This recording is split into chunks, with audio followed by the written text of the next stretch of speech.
নমস্কার। আজকে আপনাদেরকে আমি কুন্দি আলু পোস্ত রান্না করে দেখাবো।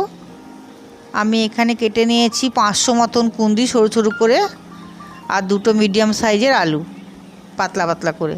প্রথমে আমি গ্যাসে কড়াই বসিয়ে দিয়ে সর্ষের তেল 4 চামচ মতন সর্ষের তেল আমি দিয়ে নিয়েছি, কারণ কুন্দিটা খুব ভালো করে ভাজতে হবে। আর পরিমাণ মতো নুন আর একটু হলুদ 1 চামচ মতন দিয়ে আমি কুন্দিটাকে ভালো করে ভেজে নেব।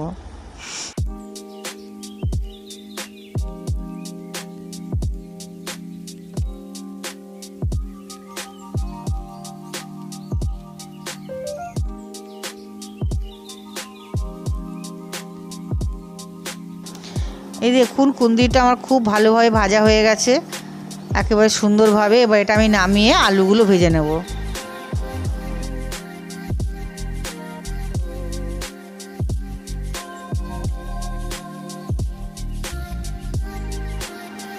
আমি কড়াইয়ে আবার 1 চামচ মতন তেল দিয়ে নিয়েছি, আর এবার আমি আলুগুলো দিয়ে দেব।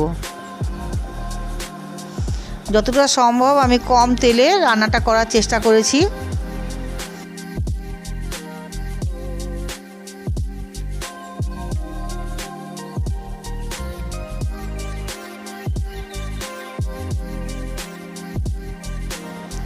এবার আমি আলুগুলোকে লাল করে ভেজে নেব। আমি তো কুন্দি যখন ভাজার সময় নুন দিয়ে দিয়েছি বলে আমি এখন আর এখানে নুন দিইনি।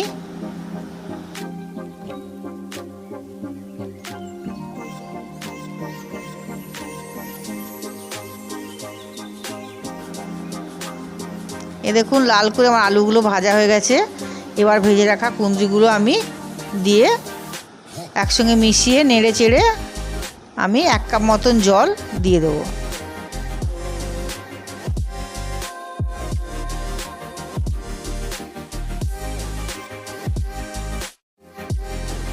এবার 1 কাপ মতন জল দিয়ে আমি এটাকে ঢাকা দিয়ে দেবো সিদ্ধ করার জন্য। একটু সামান্য হলুদ দিয়ে দিয়েছি।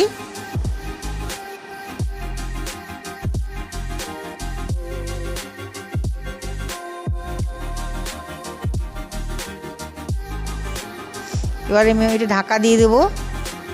আর এখানে আমি 50 গ্রাম মতন পোস্ত আর 3টে মতন শুকনো লঙ্কা আমি বেটে নিচ্ছি। আর পোস্তটা সবসময় শিলনোড়ায় বাটার চেষ্টা করবেন, কেননা পোস্তটা মিক্সিতে বাটলে অতটা সুন্দর খেতে হয় না। এবার দেখুন আমি ঢাকনাটা খুলে নিয়েছি। খুলে আমি দেখে নেব আমার সিদ্ধ হয়ে গেছে কিনা কুন্দি আলুটা। এ দেখুন আমি দেখে নিচ্ছি। দেখুন আমার আলুটা ভালোভাবে সিদ্ধ হয়ে গেছে, আর আমার জলটাও প্রায় অনেকটাই শুকিয়ে গেছে। এবার আমি বেটে রাখা পোস্তটা দিয়ে দেবো। আর সবসময় পোস্তটা আমি পরে দিতে হয়, কারণ কি পোস্ত যে নিজস্ব একটা টেস্ট সেটা নষ্ট হয়ে যায় জলের মধ্যে দিলে। এবার পোস্তটা দিয়ে নেড়ে চেড়ে আমি একটু কাশ্মীরি লঙ্কার গুঁড়ো দিয়ে দেবো কালার করার জন্য।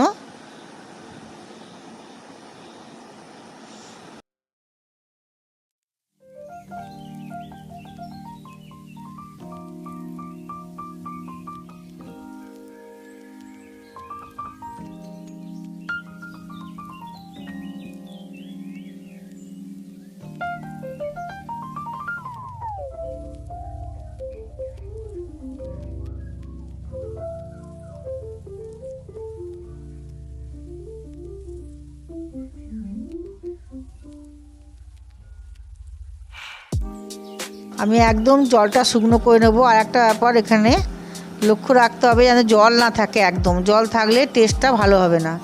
ওই জন্য আমি একদম পোস্ত যে কুন্দি আলু পোস্ত জলটা একদম শুকিয়ে নেব।